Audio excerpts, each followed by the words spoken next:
যিনি প্রথম থেকে এই আরজি করের আন্দোলনের পাশে আছেন, যিনি প্রথম থেকে অভয়ার বিচারের দাবিতে যে লড়াই, যে আন্দোলন, তার পাশে আছেন, যিনি প্রথম থেকে অভয়ার মা বাবার পাশে গিয়ে দাঁড়িয়েছেন, নির্যাতিতার বাড়ি যেখানে, যে জায়গাতে, সেখানে সেখানে গিয়ে তিনি যখন দাঁড়িয়েছেন, তারপরেও যখন তার ওপর বিভিন্ন রকম, আমাদের ওপর, বামপন্থী ছাত্র নেতাদের ওপর, যুব নেতাদের ওপর বিভিন্ন রকমের রাজ্য পুলিশের বিভিন্ন রকমের যখন আঘাত নেমে এসছে, তারপরেও যখন এই লড়াই দমাতে পারছে না রাজ্যের সরকার, তখন প্রথমে লালবাজার আমাদের নেতাদেরকে, আমাদের পার্টির নেতাদেরকে, ছাত্র যুব নেতাদেরকে, এসএফআই ডিওয়াইএফআই নেতাদেরকে লালবাজার নোটিশ দিয়ে ডাকলো, এবং শেষে গতকাল যে ক্লিপিংস শোনানো হলো, কুণাল ঘোষ তিনি যে ক্লিপিংস শোনালেন, তার ভিত্তিতে আজকে গ্রেপ্তার করা হলো কাকে? না, কলতান দাশগুপ্তকে। যে কারণে বলছিলাম আপনাদেরকে যে কুণালের অভিযোগের ভিত্তিতে গ্রেপ্তার কলতান দাশগুপ্ত। দেখুন, প্রথম কথা, যে আমি যদি তর্কের খাতিরে ধরে নিই, আমরা যদি তর্কের খাতিরে ধরে নিই যে এরকম দুটো কথোপকথন হয়েছে, প্রথম কথা তর্কের খাতিরে, তাহলে এই কথোপকথন রাজ্য পুলিশের কাছে গেল না, এই কথোপকথন সিআইডির কাছে গেল না, এই কথোপকথন লালবাজারের কাছে গেল না, এই দুজনের মধ্যে ফোনের কথা কোনো প্রশাসনিক ব্যক্তি, আমলা কারুর কাছে গেল না, এই কথা সোজাসুজি চলে গেল কুণাল ঘোষের কাছে, যে কুণাল ঘোষ রাজ্য সরকারের কেউ নয়, যে কুণাল ঘোষ রাজ্য সরকারের সাথে কোনো অংশে যুক্ত নয়, যে কুণাল ঘোষ না মন্ত্রী, না সাংসদ, না বিধায়ক, না অন্য কিছু, না কিচ্ছু নয়। এবং তিনি প্রেস কনফারেন্স করবার পরে কলকাতা পুলিশ নাকি একটা সুমোটো মামলা তারা দায়ের করে ফেললো, নিজের থেকে স্বতঃপ্রণোদিত হয়ে একটা মামলা তারা সেখানে দায়ের করে দিল, এবং তার পরবর্তী সময়তে সেখানে সিসিটিভি বসানো হলো। দেখুন, সিসিটিভি বসানোটা তাদের প্রেরোগেটিভ, সিসিটিভি তিনি বসাতেই পারেন, রাজ্যের সরকার যেখানে খুশি সিসিটিভি বসাক, তাতে আমাদের কিছু যায় আসে না। কিন্তু কুণাল ঘোষ, যে কুণাল ঘোষকে এই কলকাতা পুলিশ গ্রেপ্তার করেছিল, যে কুণাল ঘোষ সারদার মামলাতে এই কলকাতা পুলিশের হাতে গ্রেপ্তার হলো, যে কুণাল ঘোষ কলকাতা পুলিশের এখনো, মানে সারদা যেহেতু কলকাতা পুলিশের সেই সময় বিধাননগর কমিশনারেটের আন্ডারে যেহেতু সেই সময় তদন্ত হচ্ছিল, যে এসআইটি গঠন করা হয়েছিল, সেই কুণাল ঘোষের সামনে প্রকাশ করা একটা অডিও ক্লিপের ভিত্তিতে আজকে কলতান দাশগুপ্তকে গ্রেপ্তার করলো আজ রাজ্যের পুলিশ। যদিও বা কিছু সংবাদ মাধ্যম বলছে গ্রেপ্তার, কিছু সংবাদ মাধ্যম বলছে তাকে ডিটেন করা হয়েছে, তার সাথে আমাদের আরো একজন পার্টি নেতাকে ডিটেন করা হয়েছে, গোটাটা এখনো ক্লিয়ার নয়।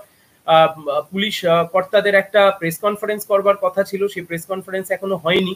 কিন্তু আমাদের কথা হচ্ছে খুব পরিষ্কার, দেখুন, মমতা বন্দ্যোপাধ্যায়ের পুলিশকে আমরা কেউ ভয় পাই না, মমতা বন্দ্যোপাধ্যায়ের পুলিশকে এই পশ্চিমবাংলার কোনো বাচ্চারাও আজকে আর ভয় পায় না। যে সমস্ত ছোট্ট ছোট্ট ছেলে মেয়েরা জাস্টিস ফর আরজি কর বলে শেষ এক মাস ধরে চিল্লিয়েছে, রাস্তায় নেমেছে, রাত দখল করেছে, ভোট দখল করেছে, যারা রাস্তায় নেমেছে নির্যাতিতার মার বাবার জন্য, যারা রাস্তায় নেমেছেন আরজি করের জাস্টিসের জন্য, যারা রাস্তায় নেমেছেন বিচারের দাবিতে, যারা রাস্তায় নেমেছেন এই অপদার্থ প্রশাসন যেভাবে প্রথম থেকে একটা গোটা ঘটনাকে ধামাচাপা দিতে চেয়েছে তার বিরুদ্ধে রাস্তায় নেমেছেন, তারা যারা এই সমস্ত সন্দীপ ঘোষদের কুকীর্তিকে সামনে নিয়ে আসতে চেয়েছেন, আজকে এই সমস্ত মানুষ যারা রাস্তায় নেমেছিলাম, মমতা বন্দ্যোপাধ্যায় কি মনে করছেন আমরা ওনার পুলিশকে ভয় পাই? মমতা বন্দ্যোপাধ্যায় চিফ মিনিস্টার, আপনি কি ভাবছেন আমরা আপনার পুলিশকে ভয় পাই? এই রাজ্যের বুকে কোনো মানুষ আপনার পুলিশকে আর ভয় পায় না। এই রাজ্যের বাচ্চা বাচ্চা ছেলে মেয়েরা যারা যারা লড়াইটা লড়তে নেমেছিল, যারা রাস্তায় নেমেছিল, তারা আপনার পুলিশ প্রশাসনকে কেউ আর তোয়াক্কা করে না। আমরা প্রত্যেকে ন্যায়ের পক্ষে, আমরা প্রত্যেকে বিচারের পক্ষে। আপনি যদি মনে করেন প্রথমে আপনারা ডাক্তারবাবুদেরকে নোটিশ পাঠিয়ে ডাকছিলেন লালবাজারে, ধমক খাওয়ার পরে এখন আর ডাকছেন না। আপনারা যদি মনে করেন যে যারা লড়াই করছেন, যারা আন্দোলন করছেন, তাদেরকে আপনারা নোটিশ দিয়ে ডেকে জেলে পুরবেন, আপনারা যদি মনে করেন এই সমস্ত ভুয়ো অডিও ক্লিপিংস আজকের দিনে এআই এর মাধ্যমে, আর্টিফিশিয়াল ইন্টেলিজেন্সের মাধ্যমে একটা ক্লিপিংস বানানো 2 মিনিটের কাজ, তার জন্য খুব বড় কিছু ব্যক্তি লাগে না। তৃণমূল তো এই সমস্ত আইপ্যাক নামক কোম্পানির সাথে গাঁটছাড়া বেঁধে বসে আছে, এইসব কতক্ষণ সময় লাগে? 2 মিনিট 3 মিনিট সময় লাগে। দেখুন, সেটাও বিষয় না। আজকে শুধুমাত্র একটা আন্দোলনকে ভাঙবার জন্য রাজ্যের সরকার এতটা তৎপর হয়ে উঠেছে, রাজ্যের সরকার আজকে এতটা আগ্রাসী মনোভাব নিয়েছে যে যারা লড়ছে, যারা আন্দোলন করছে, আপনারা আজকে তাদেরকে জেলে পড়বার চেষ্টা করছেন। ভুল করছেন মাননীয়া, খুব বড় রকমের ভুল করছেন আপনার, এবং এর ফল আপনাকে কিন্তু ভুগতে হবে। এর ফল আপনাকে ভুগতে হবে, তার কারণ আপনি জেনে রাখবেন আপনার ইগো হার্ট হয়েছে।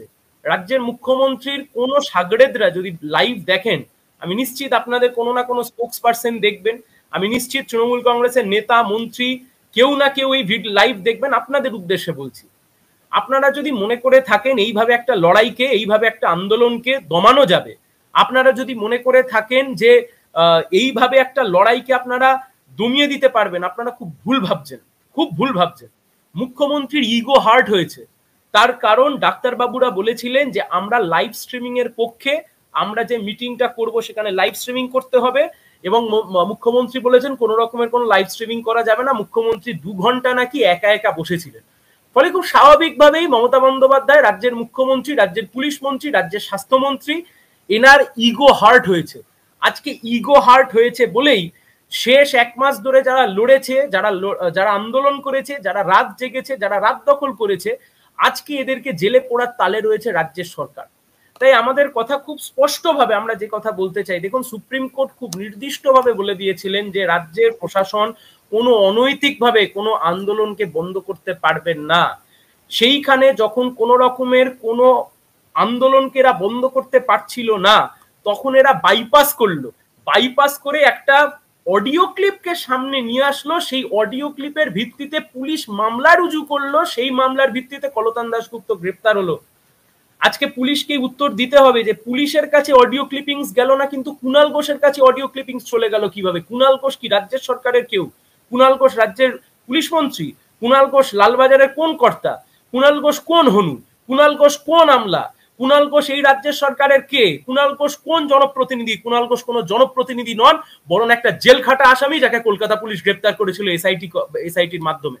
আজকে এমন জায়গায় গিয়ে আমরা দাঁড়িয়েছি, আন্দোলন করলে জেল খাটতে হবে, আন্দোলন করলে এরকম ভাবে কনস্পিরেসি করা হবে, কনস্পিরেসি করে তাদেরকে জেল খাটতে হবে। আগুন নিয়ে খেলবার চেষ্টা করছে আজকে রাজ্যের সরকার। আমরা গতকাল থেকে শুনছিলাম আমাদের 3 জন 4 জন 5 জন নেতাকে কলকাতা পুলিশ নাকি র্যাডারের মধ্যে রেখেছেন।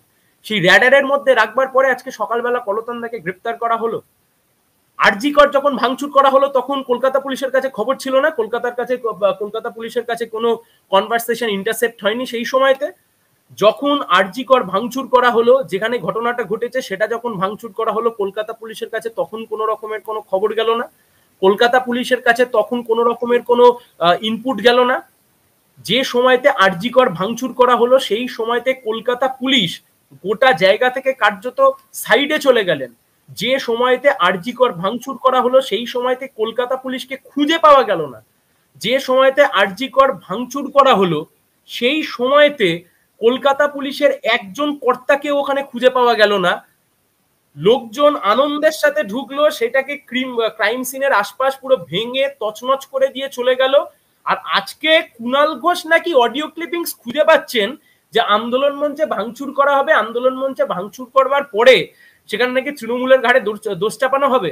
নৈহাটিতে অরাজনৈতিক মিছিল, রাজনৈতিক মিছিল নয়, অরাজনৈতিক মিছিল, নৈহাটিতে অরাজনৈতিক মিছিলের ওপর আক্রমণ করেছে এই তৃণমূল কংগ্রেস। কোচবিহারে যখন রাস্তার ওপরে সাধারণ মানুষ নেমে এসে ধর্ষণের বিরুদ্ধে পেইন্টিং করছেন, সেই সময়তে সেই পেইন্টিং এর ওপর জল ঢেলে দিয়েছে, মারধর করেছে তৃণমূল কংগ্রেস। আমাদের রাজ্যের আন্দোলনকে টুটি টিপে মারতে চাইছে তৃণমূল কংগ্রেস। সোনারপুর দক্ষিণে তৃণমূলের বিধায়ক লাভলি মৈত্র হুমকি দিয়েছিলেন 2024 সালের মধ্যে, সুজন চক্রবর্তী, সায়ন ব্যানার্জি, তোমাদের বিরুদ্ধে বদলা নেওয়া হবে। যারা বিকেল বেলায় করে আন্দোলনে নামছে, মুখে এরা পাউডার মেখে আন্দোলনে নামছে, কারণ এদের নাকি কোনো কাজ নেই, তাদের পরিচয় ছিল তৃণমূল কংগ্রেস। অশোকনগরে কাউন্সিলরের ডান হাত নাকি কোন কাউন্সিলর বলেছিলেন কোনো মা বোনেরা যদি নাকি রাত দখল করতে যায় তাহলে সেই মা বোনের ছবি বিকৃত করে তার দরজার সামনে টাঙিয়ে দেওয়া হবে, তার একটাই পরিচয় ছিল, সে ছিল তৃণমূল কংগ্রেস। ক্যানিং এর বিধায়ক, তিনি হুমকি দিয়েছিলেন কেউ যাতে না রাত দখল করতে যায়, তার একটাই পরিচয় ছিল, তিনি তৃণমূল কংগ্রেসের বিধায়ক। কোন ক্ষেত্রে পুলিশ ব্যবস্থা গ্রহণ করেছে? আমার পাশে এই সিজার লিস্ট রয়েছে, আমার এই ঘটনাক্রমে দেখছিলাম, এই হচ্ছে সিজার লিস্ট। আমি নিজে কমপ্লেন করেছিলাম লাভলি মৈত্রের বিরুদ্ধে, আমি নিজে কমপ্লেন করেছিলাম, এই সিজার লিস্ট পেন ড্রাইভ দিয়ে এসেছি। কোন ব্যবস্থা নিয়েছে সোনারপুর পুলিশ? কোন ব্যবস্থা নিয়েছে রাজ্য পুলিশ? পরেশরাম দাস নাকি পরেশরাম বাবু ক্যানিং এর বিধায়ক, কোন ব্যবস্থা গ্রহণ করেছে কলকাতা রাজ্য পুলিশ? কোচবিহারের তৃণমূল কংগ্রেসের বিরুদ্ধে কোন ব্যবস্থা গ্রহণ করেছে? খোঁজ নিয়ে দেখুন। নৈহাটির ঘটনাতে, নৈহাটিতে যে মিছিলের ওপর আক্রমণ করা হয়েছিল তার উপরে কোনো সুমোটো অ্যাকশন নিয়েছে কিনা পুলিশ, আপনি দেখবেন কিচ্ছু করা হয়নি। অভিযোগ যেখানে যেখানে তৃণমূল কংগ্রেসের নেতাদের বিরুদ্ধে, অভিযোগ যেখানে যেখানে তৃণমূল কংগ্রেসের নেতাদের বিরুদ্ধে, অভিযোগ যেখানে যেখানে তৃণমূলের নেতা মন্ত্রীদের বিরুদ্ধে, সেখানে পুলিশ ঠুটো জগন্নাথ হয়ে বসে থাকে।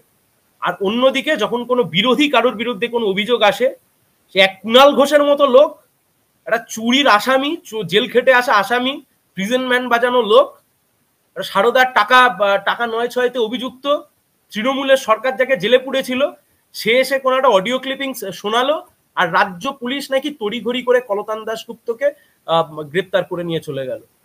মমতা বন্দ্যোপাধ্যায় আপনি বুঝতে পারছেন না, বা আপনাকে যারা পরিচালনা করছে তারা আপনাকে হয়তো বোঝাচ্ছেন না যে স্বৈরাচারের পরিণতি বড় করুণ হয়। সে স্বৈরাচারের রং যাই হোক, সবুজ হোক, গেরুয়া হোক, গোটা বিশ্বের বুকে হিটলার হোক, মুসলিনি হোক, যেই হোক, আপনি স্বৈরাচারের পথ নিচ্ছেন। আপনার কিন্তু প্রশাসনের যখন শেষের দিক আসবে, যখন সেই সময়তে আপনারা অবতীর্ণ হবেন, সে সময় আপনাদের জন্য সুখকর হবে না।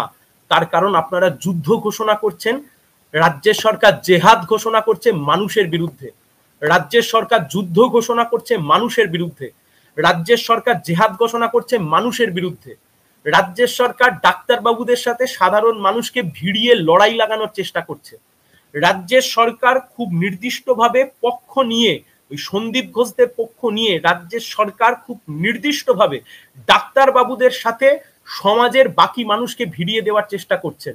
কিন্তু রাজ্যের সরকার বুঝতে পারছেন না, এই লড়াইতে রাজ্যের সরকারের পাশে যত না মানুষ আছেন, তার চাইতে বেশি মানুষ ডাক্তারবাবুর পক্ষে আছেন, অভয়ার পক্ষে আছেন, আরজি করের পক্ষে আছেন, বিচারের পক্ষে আছেন। তাই অবিলম্বে কলতান দাশগুপ্তকে মুক্তি দিতে হবে। অন্যায়ভাবে একটা সাংবিধানিক দেশে এখনো একটা সংবিধান রয়েছে, একটা লিখিত সংবিধান রয়েছে, সেই সংবিধান মেনে একটা দেশ চলছে। তার মধ্যে থেকে দাঁড়িয়ে কেউ যদি মনে করে যে নিজেদের খেয়াল খুশি মতো একজন মানুষকে ধরে আমি জেলের মধ্যে পুরে দেব, আদালতের মতো ব্যবস্থা নেবে, কিন্তু মানুষ যে ব্যবস্থা ভবিষ্যতে গ্রহণ করবেন তাতে তৃণমূল কংগ্রেসের শেষ, তার যে সূচনা হয়ে গেছে, এ নিয়ে কোনো সন্দেহ নেই।